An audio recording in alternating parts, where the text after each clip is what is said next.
یہ امتیاز حاصل ہے کہ ہم نے 2018 کے انتخابات کو دھاندلی زدہ قرار دیا اور نتائج تسلیم نہیں کیے۔ آج 2024 کے الیکشن پر بھی ہمارا وہی موقف ہے، اور ہم ان اسمبلیوں کو عوام کی نمائندہ اسمبلیاں نہیں کہہ سکتے۔ اس بات پر زور دے رہے ہیں ہم کہ قوم کو شفاف اور غیر جانبدار انتخابات کی ضرورت ہے۔ ووٹ عوام کی امانت ہے۔ جب ایک دفعہ ووٹ عوام کی امانت ہے اور کوئی بھی حکومت بنتی ہے تو اس حکومت کے ہاتھ پر اگر عوام کی اکثریت بیعت کرتی ہے تو اس کے حق حکمرانی کو کوئی بھی چھین نہیں سکتا۔ لیکن یہاں مسلسل عوام کی رائے کو مسترد کیا جاتا ہے، منمانی نتائج سامنے آتے ہیں، اور سلیکٹڈ حکومتیں جو ہیں وہ قوم پر مسلط کر دی جاتی ہیں۔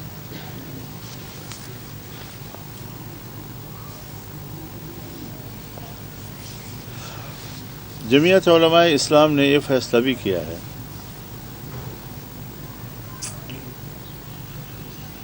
کہ ہم اپنے ہی پلیٹ فارم سے سیاسی جدوجہد جاری رکھیں۔ الیکشن کے بارے میں ہمارا جو موقف ہے، غزہ کے حوالے سے ہمارا جو موقف ہے، صوبوں کے حقوق کے حوالے سے جو ہمارا موقف ہے، اور اگر صوبوں کا حق چھینا جاتا ہے تو ہم صوبوں کے ساتھ کھڑے ہوں گے۔ جمعیت علماء اسلام اپنے پلیٹ فارم سے اس حوالے سے میدان میں رہے گی۔ البتہ آئے روز کے معاملات میں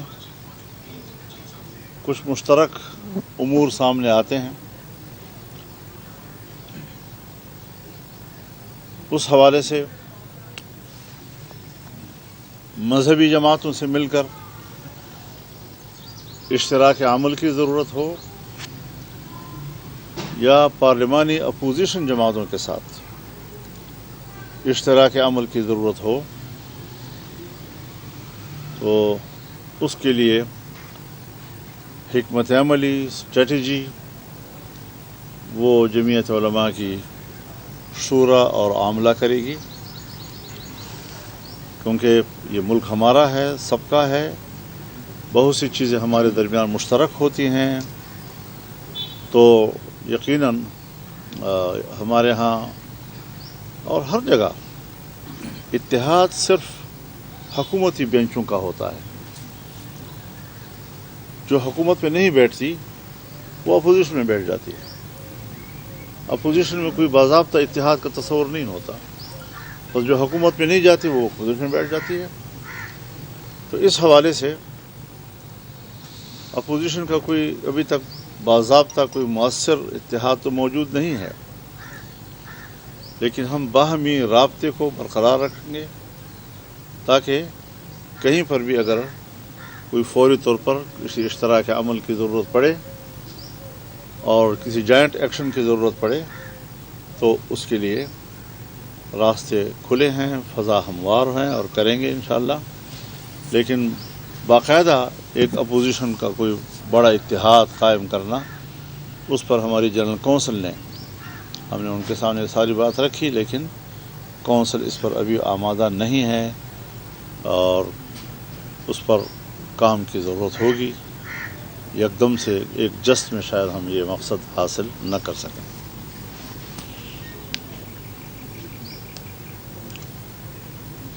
مائنز اینڈ منرلز بل جو صوبہ خیبر پختونخوا میں بھی پیش کیا جا رہا ہے، ابھی تک پیش نہیں ہوا، یا بلوچستان میں پیش کر بھی دیا گیا ہے اور شاید پاس بھی ہو چکا ہے۔ جمعیت علماء اسلام کی جنرل کونسل نے اس کو مسترد کر دیا. میں یہ بھی واضح کرتا چلوں کہ ہمارے بلوچستان اسمبلی میں ہمارے کچھ پارلیمانی ممبران نے اس کو ووٹ دیا ہے. تو ان سے باضابطہ طور پر وضاحت طلب کر لی گئی اور ان کو شوکاز نوٹس جاری کر دیے گئے. اگر جماعت ان کے جواب سے مطمئن ہوئی تو پھر ظاہر ہے کہ اس عذر کو اگر کوئی واقعی جائز عذر ہے تو قبول کیا جا سکتا ہے. اگر جماعت مطمئن نہ ہوئی تو پھر ان کی رکنیت ختم کر دی جائے گی. ہمیں اس کی کوئی پرواہ نہیں ہے کہ اسمبلی میں ہماری تعداد گھٹ جائے گی، ہمارے ممبران کی تعداد کم ہو جائے گی. نہیں، اصول ہوتا ہے، اور میں مرکزی امیر ہوتے ہوئے بھی پارٹی پالیسی سے انحراف نہیں کر سکتا، تو ہمارے دوسرے ساتھی کیسے کریں گے؟ پارٹی نظم سب سے اولین چیز ہے. اس کے لیے کسی فرد کو قربان کیا جا سکتا ہے لیکن پارٹی کو قربان نہیں کیا جا سکتا.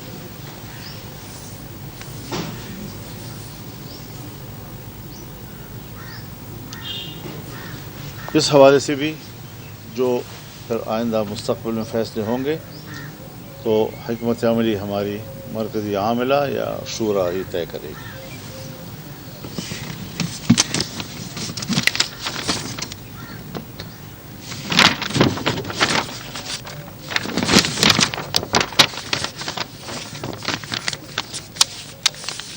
بتائیے گا، آپ نے جیسے ابھی مجلس عمومی کے فیصلوں کے حوالے سے آگاہ کیا اور آپ نے کہا کہ اشتراک عمل جو ہے وہ سیاسی جماعتوں کے ساتھ ہو سکتا ہے، لیکن آپ کے لاہور کے اجلاس کے بعد ایک بات سامنے آئی کہ آپ منصورہ گئے اور اس کے بعد ایک اتحاد مجلس کے نام سے ایک نیا نام بھی سامنے آیا. تو بتائیں کہ کیا آپ سیاسی پارلیمانی جماعتوں سے جو ہے وہ آپ کیا سمجھتے ہیں کہ ان کے ساتھ آگے نہیں بڑھ سکتے، اور کیا ایک مرتبہ پھر متحدہ مجلس عمل تو بحال نہیں ہونے جا رہی، یا پھر کسی اور عنوان سے جو ہے آپ اپنی تحریک جو ہے پاکستان میں چلانے جا رہے ہیں؟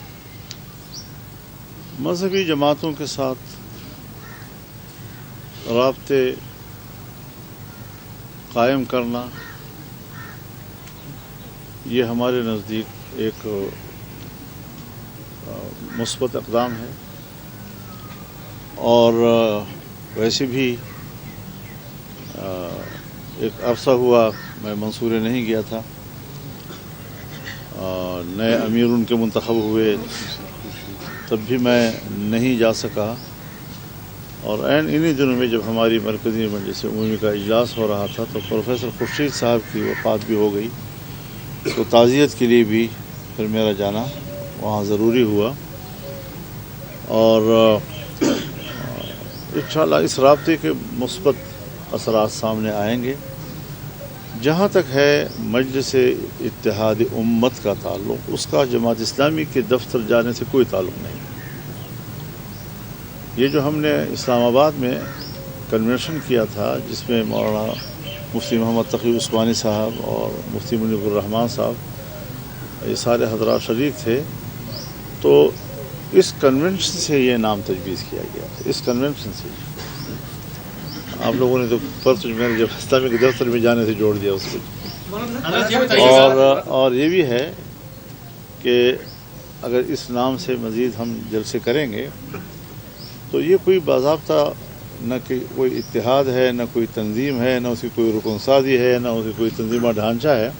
ایک اشتراک عمل کے حد تک ایک بیٹھک ہے، اور علماء کا اکٹھے بیٹھنا اس کے یہ فائدہ بھی ہم اٹھائیں گے. اور اس پر ہم متفق ہیں کہ اگر کوئی دینی شرعی مسئلہ ملک میں آتا ہے تو اس پر بھی ہم مل کر بیٹھ سکیں اور گفتگو کر سکیں. فلسطین کا معاملہ ہے تو اس پر بھی ہمارا ایک اشتراک عمل اس حوالے سے ہونا چاہیے. تو یہ ایک مشترکہ موقف لینا، شرعی معاملے پر ایک مشترکہ موقف لینا، اس کے لیے ایک بیٹھک کی حیثیت رکھتا ہے، اور یہ اس وقت سے ہم نے اس کا آغاز کیا.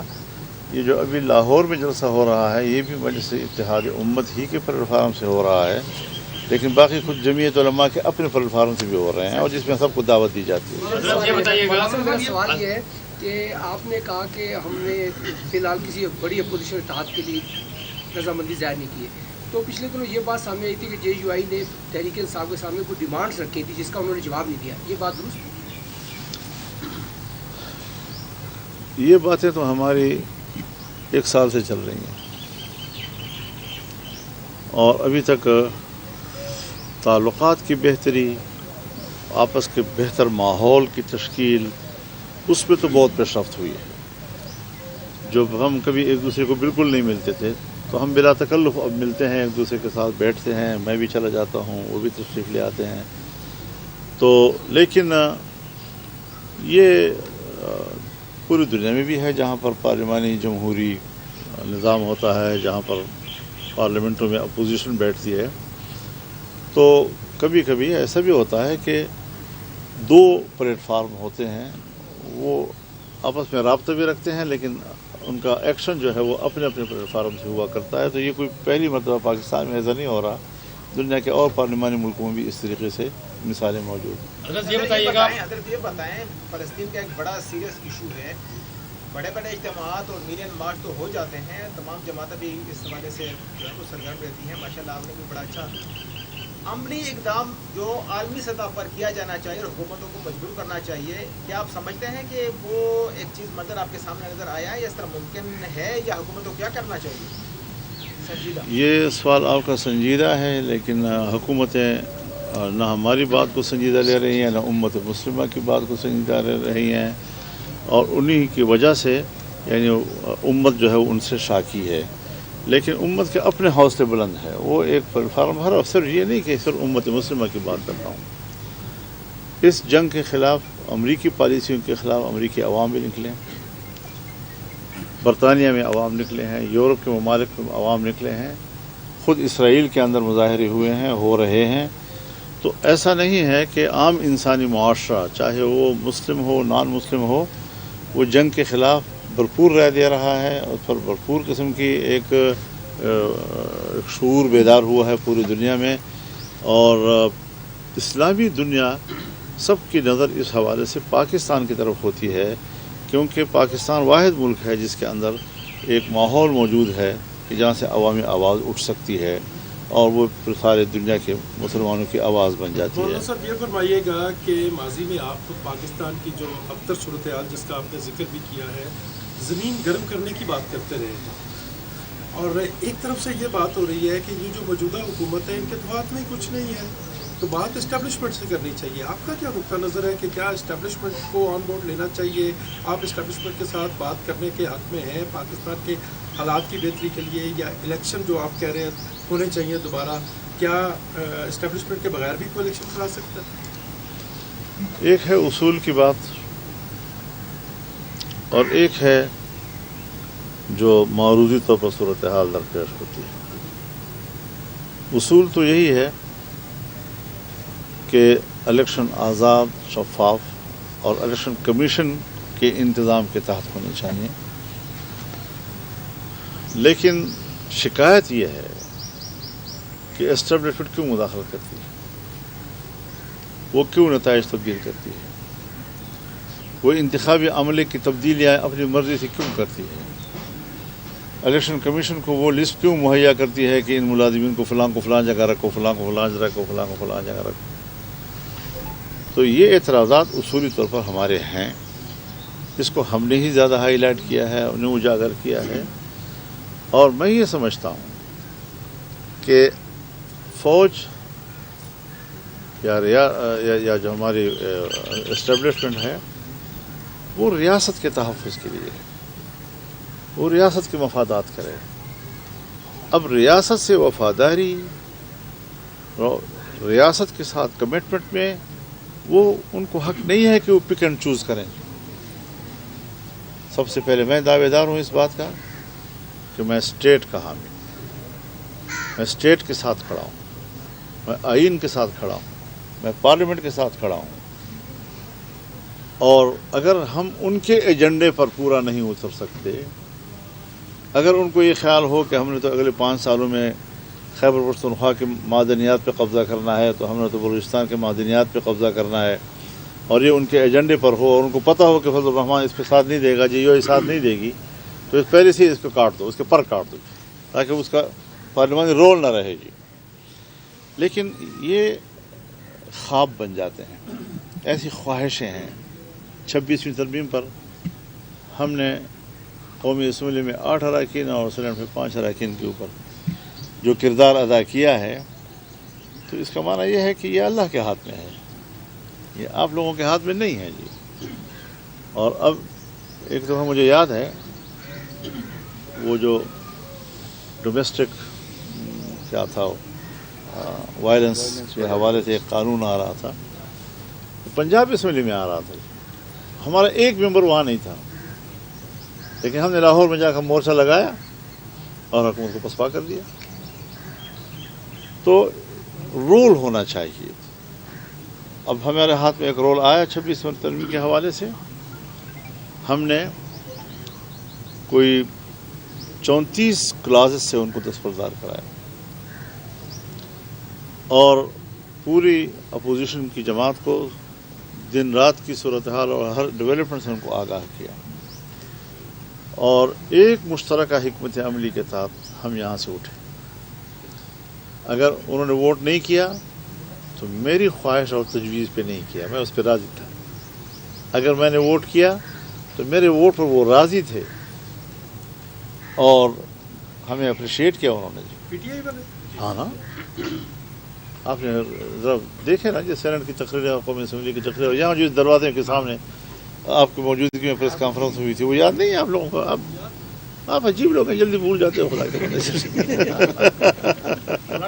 आपकी बात अगर होगी आपने बहुत अच्छी बात की कि आपने कहा कि बाहर इत्तेहाद नहीं हो सकता, अंदर जब आपकी अपनी मर्जी थी 26वीं आईनी तरमीम पे, तो आपने इत्तेहाद कर लिया, अपनी बात मनवा भी ली। इवन कि उस असम्बली में जहाँ आपको कोई मेंबर नहीं था, वहाँ पे भी आपने अपनी बात को मनवा ली। इस वक्त मुल्क में महंगाई है, बदअमनी है, लाकानूनीत है, ये भी आप ही हमें बताते हैं और हम भी देखते हैं। तो क्या वजह है कि अपोजिशन दूसरे मसाइल पे अंदर इकट्ठी नहीं होती, वो संजीदा नहीं होती? क्या ये वॉकओवर नहीं दे रहे गवर्नमेंट को आप लोग?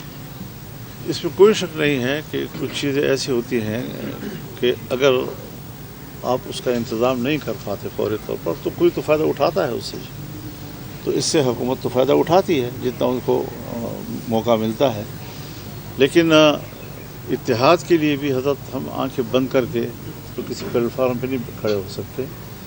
तो हमारे प्लेटफार्म से आप देख रहे हैं कि मौक़िफ़ एक ही जा रहा होता है। अपोजिशन की किसी पार्टी पर हम तनक़ीद नहीं करते, हम बाज़ दफ़ा उनकी किसी बात का जवाब भी नहीं देते, ताकि और अगर आपने कभी सवाल किया हो कि जी फ़लाने ने आपके बारे में बयान दिया है, तो मैंने आपको यही जवाब दिया होगा कि इसका जवाब मैं नहीं दूंगा, इसका पार्टी डिसिप्लिन के तहत उनका फ़र्ज़ होगा कि वो उनसे पूछे कि आपने ऐसी बात क्यों की है जी। बाकी सूबे हैं, तो सूबों में भी हम अपोजिशन में हैं। अगर कहीं पर पीपल्स पार्टी की हुकूमत है और वहाँ हम अपोजिशन में हों, कहीं पर मुस्लिम लीग की हुकूमत है वहाँ हम अपोजिशन में हों, कहीं PTI की हुकूमत है वहाँ हम अपोजिशन में हों, तो बलूचिस्तान में भी हम अपोजिशन में हैं, KP में भी हम अपोजिशन में हैं। अब ज़ाहिर है कि वहाँ पर अगर एक हुकूमत है तो PTI को ये बात समझ लेनी चाहिए, पीपल्स पार्टी को ये बात समझ लेनी चाहिए कि वो उस सूबे की हुकूमत की अपोजिशन है, तो उन्होंने सूबे की हुकूमत को टारगेट करना है, पार्टी को टारगेट नहीं कर रहे। तो हुकूमत से शिकायत होती हैं। तो अभी भी सिंध में जो कैनाल्स का मसला उठा है, तो पार्टी के ख़िलाफ़, उनकी पॉलिसी के ख़िलाफ़ है ना। अब तो वो भी कह रहे हैं कि गलत है, लेकिन वो अवामी दबाव के तहत कह रहे हैं। पाकिस्तान ने आपसे बाज़ाब्ता दरख्वास्त की थी, आपने टाइम मांगा, क्या जो फैसला हुआ है इत्तेहाद में शमूलियत के हवाले से जाना या ना जाना, वो उनको आगाह कर दिया गया है? और दूसरी बात है, PTI कहती है कि हमने मौलाना साहब के जितने तहफ़्फ़ुज़ात थे उनको दूर करा दिया है। तो अब क्या रीज़न है कि JUI जो है वो इत्तेहाद में नहीं है? मुझे तो ये सवाल सही नहीं लगता कि उन्होंने ये कहा हो कि हमने सारे तहफ़्फ़ुज़ात दूर कर दिया। ऐसा कोई बयान उनका ना आया है, ना किसी से वो बात कर सकते हैं जी। तो जब दूर हो जाएंगे तो खैर हो जाएगी। फलस्तीन के हवाले से आपका जाहिर बात है एक वाज़ेह मौक़िफ़ रहा है। कुछ दिन कबल भी एक सेमिनार हुआ कांग्रेस में, जिहाद के हवाले से बात की है कि वहाँ पर अब फ़र्ज़ है। तो तो मौलाना साहब कब ऐलान करेंगे वहाँ जिहाद की, और क्या ये ऐलान इस तरह हम माजी में अफगान जिहाद की जो बुनियाद हम भुगत रहे हैं, क्या इस तरह तो नहीं होगा? आप क्यों लफ्ज़ जिहाद से डरते हैं? आप कलमगो मुसलमान हैं, आपका कुरान जिहाद की बात करता है, रसूलुल्लाह सल्लल्लाहु अलैहि वसल्लम जिहाद की बात करते हैं, फ़ुक़हा जिहाद की बात करते हैं। जिहाद एक मुस्तकिल उन्वान है दीन इस्लाम का, और हम ऐसे लफ्ज़ सुनते हैं तो मजाक उड़ाना शुरू कर देते हैं। मुल्लाओं का फतवा है, मौलवी साहबान ने फिर फतवा दे दिया, अब पहले कौन जाएगा वहाँ पर जी?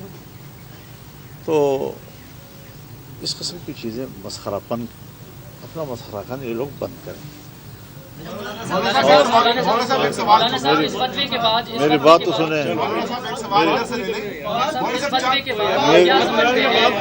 मेरी बात तो पूरे होने दे। फतवे को भी मैं जानता हूँ। जिहाद की बात नहीं सुन रहे लोग।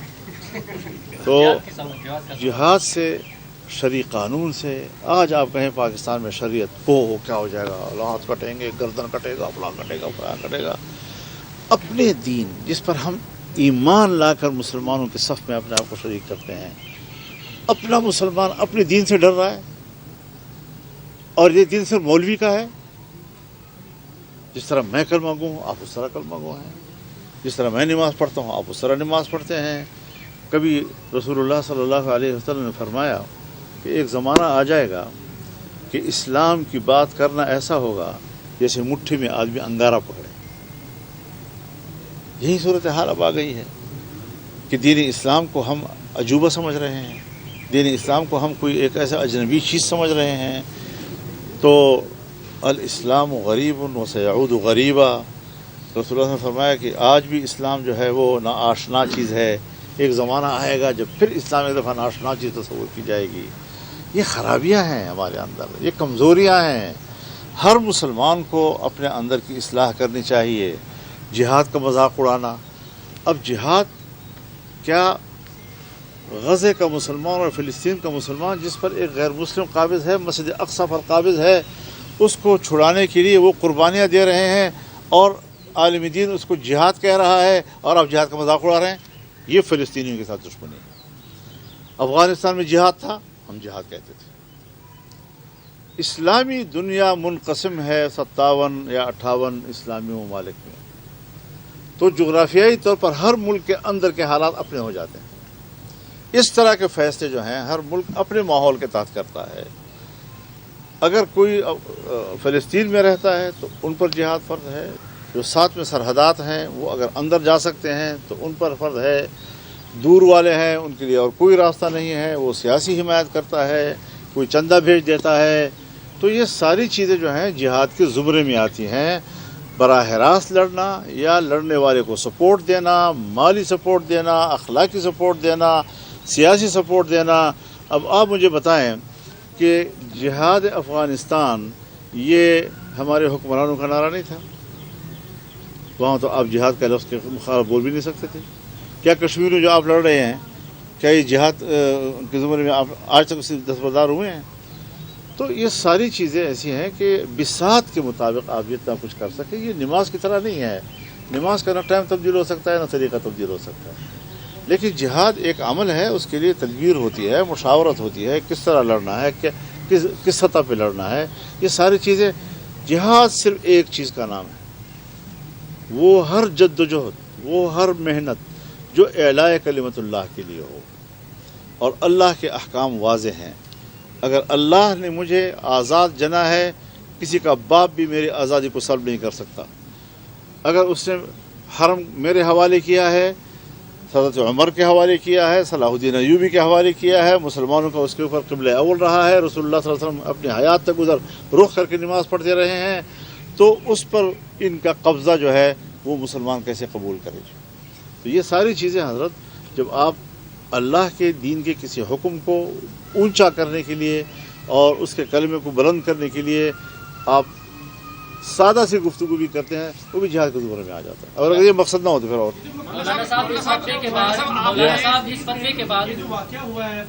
ये आपको फतवा लड़ा हुआ है कह दें, यार आपको फतवा लड़ा हुआ है कह दें। नहीं सर, मैं आपसे सवाल तो सुने एक दफा। सर, इस फतवे के बाद आप क्या समझते हैं कि जिहाद एक इंफरादी अमल होना चाहिए या रियासत ऐलान करे और फौज इसको लीड करे? आपका मौक़िफ़ क्या है? होना तो यही चाहिए कि रियासतें खुद ऐलान करें और चलें, अपनी पूरी क़ुव्वत को उसमें शामिल करें। क्या हम कहते हैं पाकिस्तान का एटम बम, इस्लामी एटम बम, उम्मत मुस्लिमा का एटम बम, हमारा नहीं हो सका तो दुनिया का कैसे होगा जी? तो इसमें मायूसी अगर है तो हुक्मरानों की जानिब से है, लेकिन अगर हुक्मरान एक फ़र्ज पूरा न कर रहे हों तो क्या आम लोग जो हैं मुसलमानों के अंदर कोई उसके फ़राइज़ नहीं हो सकते? जो मुसलमानों के अंदर जो फ़र्ज अदा करने की सलाहियत और इस्तेदाद हो उसे वो पूरा करें। जी, कश्मीर में भी फायरिंग का जो वाक़या हुआ है, इसके बाद क्या इसके कॉन्सिक्वेंसेस क्या देख रहे हैं पाकिस्तान और इंडिया के दरमियान, और कितने में इसके क्या हालात नजर आएंगे? और दूसरा सर, ये जरूर मैं पूछूंगा, क्या अपोजिशन से इत्तेहाद सफा फाड़ दिया या गुंजाइश बाकी है?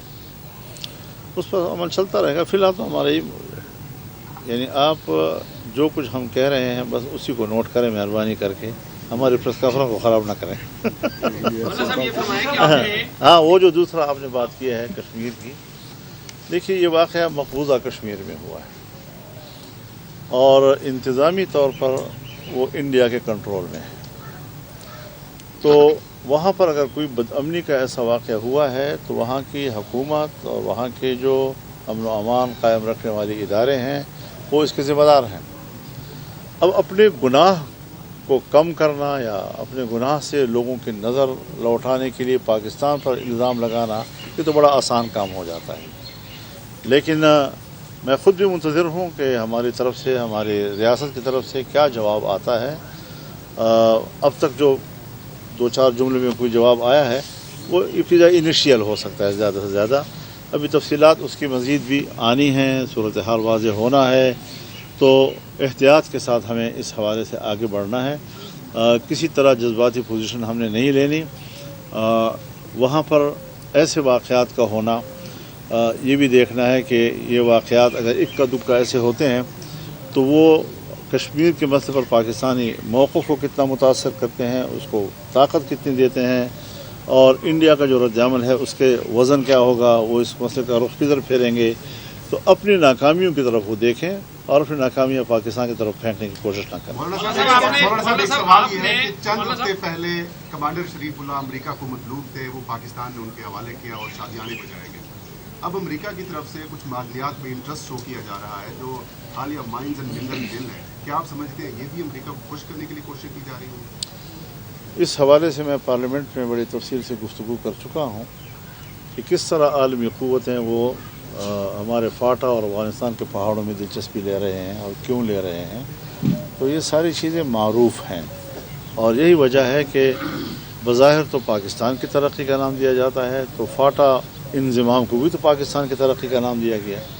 फाटा इंज़िमाम को भी तो सब्ज़ बाग़ दुनिया को दिखाए गए और वहाँ के नौजवानों को कहा गया आपका मुस्तक़बिल ये होगा, आपका मुस्तक़बिल वो पहले से भी ख़राब हो गया। तो इस तरीके से लोगों को धोखा न दिया जाए। इसमें इस सारे कारोबार में आलमी बिरादरी जो है उसके मुंह में पानी आता है।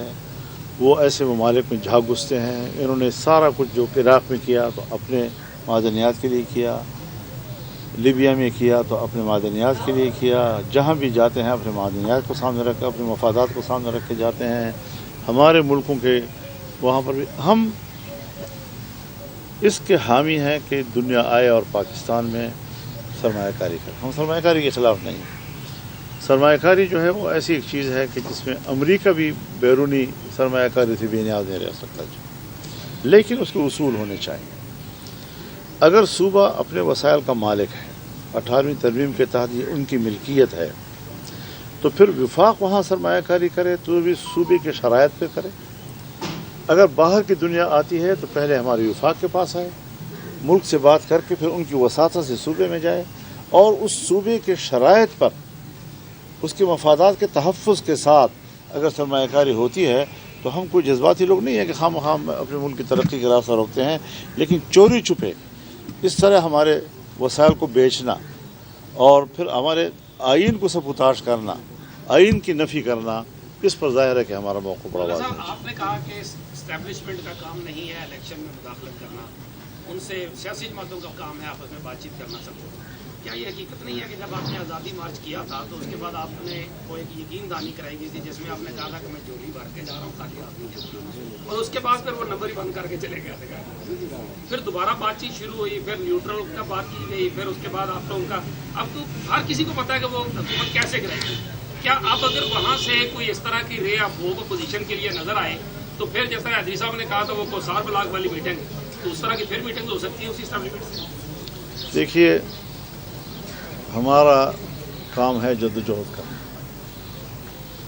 जद्दोजहद की कामयाबी पर नक्शा क्या बनता है, ये ज़रूरी नहीं है कि हम रात को तहरीक चला रहे हैं और एकदम सुबह की रोशनी को सूरज निकाल लाएंगे। उस आज़ादी मार्च ने मुल्क की सियासत को तब्दील कर दिया, उसने एस्टेब्लिशमेंट की फ़िक्र को तब्दील कर दिया। अगर पीपल्स पार्टी और मुस्लिम लीग वो अदम एतमाद के नुक्ते पर इत्तिफाक न करती तो तहरीक की क़ुव्वत से हुकूमत को इस्तीफ़े पर भी मजबूर किया जा सकता था और इलेक्शन के नताइज भी इससे मुख्तलिफ होते थे। लेकिन वहाँ पर फिर एक कंप्रोमाइज़ किया गया, अदम एतमाद की तहरीक का सहारा लिया गया। फिर हमने कहा कि अब हुकूमत हाथ में आ गई है, अभी से इलेक्शन का ऐलान कर दो, जितना टाइम आप उसमें दे सकते हैं वो टाइम लोगों को दे दो ताकि फ़ज़ा बन जाए फ़ौरन इलेक्शन की। कहते हैं नहीं हमने तो 16 महीने हुकूमत करनी है जी। तो ये सारी चीज़ें कुछ हमसे माजी में जो गलतियाँ हुई हैं, तो लेकिन ये है कि तहरीक ने माहौल तो बना दिया ना आपका जी। और ये जो मैं आपसे कह रहा था कि हम कोई खाली नहीं जा रहे हैं, तो हिला दिया था सूरत हाल को हमने, और फिर उस जगह पे मजबूती से ठहरना ये एस्टेब्लिशमेंट के लिए भी मुमकिन नहीं रहा था जी। अफगानिस्तान से सफारती ताल्लुकात बहाल किए गए हैं, जो रियासत की जो पॉलिसी शिफ्ट है, इस पर आप क्या रहा है? हमें तो हर वक्त उनके साथ सफारती ताल्लुकात रखने चाहिए, टूटे क्यों हैं ये सवाल है। और जब वहाँ पर अमरीकी कठपुतली हुकूमत थी, उनके साथ तो हमारे सफारती ताल्लुकात थे, और जो 20 साल कुर्बानियाँ देकर कुर्बानियों के नतीजे में फ़तह हासिल की उन्होंने, और वहाँ पर उन्होंने एक मजबूत हुकूमत बना ली है।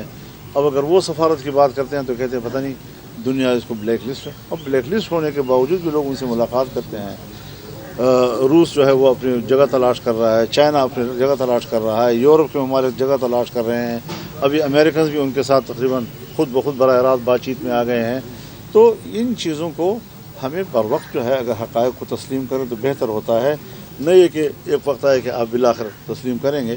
तो हालात उनके लिए बेहतर होते जा रहे हैं। हम एक बात की कोशिश करें और हमारा एक हदफ होना चाहिए कि हम अफ़गानिस्तान के बच्चे बच्चे को उनके दिल में पाकिस्तान की मोहब्बत डाल दें, उन्हें प्रो पाकिस्तानी बनाएं। ये हमारी ज़रूरत है। हमारे कुछ रवैयों के साथ वहाँ की कौम, वहाँ की नस्लें अगर वो हमारे ख़िलाफ़ जाती हैं या वो प्रो इंडियन जाती हैं तो ये हमारा सफारती शिकस्त है। ज़िद और धमकियों से और इन चीज़ों से मसाइल हल नहीं होंगे जी। आप प्यार दें। अगर रूस ने 14 साल जंग अफ़गानिस्तान में लड़े और नाकाम होकर गया, और आज वही रोज़ जो है आता है वो तो क्या दोस्ती करता है, उनकी सफारती पोजीशन को कबूल करता है, चाइना कबूल करता है, अमेरिका बराह रास्त गुफ्तगू में आ रहा है उनके साथ, और ख़ित्ते में असर नौ वो सोच रहे हैं, तो हमें क्यों नहीं सोचना चाहिए इस हवाले से। पर वो हमारा बिरादर इस्लामी मुल्क है, वो हमारा पड़ोसी मुल्क है, उनके और हमारे सरहदात जो हैं वो रले मिले हुए हैं, और आना जाना वहाँ के लोगों का सदियों से हमारे साथ है। तो वहाँ पर हमने एक प्रो पाकिस्तान न्यू जनरेशन के हिसाब से हमने काम करना है और उसको आगे ले जाना है। आर्मी चीफ की स्टेटमेंट का खैर मकदम करने जो उन्होंने ओवरसीज कन्वेंशन में बाकायदा अफगानिस्तान की क़यादत को पैगाम दिया था कि उनके खिलाफ हमारी कार्रवाई में साथ दें और हम दोनों मिलकर ब्रादर इस्लामी मुल्क के आगे बढ़ते हैं। ये भी फरमाइएगा जो इसहाक डार साहब गए हैं देश से ही सही गए तो है अफगानिस्तान, इसके कोई पॉजिटिव नताइज आप समझते हैं निकलेंगे? अगर पॉजिटिव नताइज आते हैं मैं खैर मकदम करूँगा, लेकिन अभी तक कोई चीज़ सामने आई नहीं है, क्योंकि एक तरफा प्रेस कॉन्फ्रेंस की है उन्होंने, मुश्तरका प्रेस कॉन्फ्रेंस नहीं कीजिए।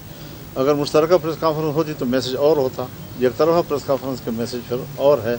लेकिन मैंने अपना नज़रिया बता दिया है कि अफ़गानिस्तान एक बिरादर पड़ोसी इस्लामी मुल्क है और उनको और पाकिस्तान को सबसे ज़्यादा आपस में कोऑपरेट होना चाहिए। मौलाना साहब जितने भी बड़े सेमिनार होते हैं चीफ ऑफ आर्मी स्टाफ उसको एड्रेस कर रहे होते हैं, आप एज ए डेमोक्रेटिक इसको किस तरह देखते हैं? और वज़ीर आज़म शहबाज शरीफ कहाँ नज़र आ रहे हैं? और वज़ीर आज़म शहबाज शरीफ जब से बने हैं कि उनका कोई बड़ा काम जिसको आप सराह सकें?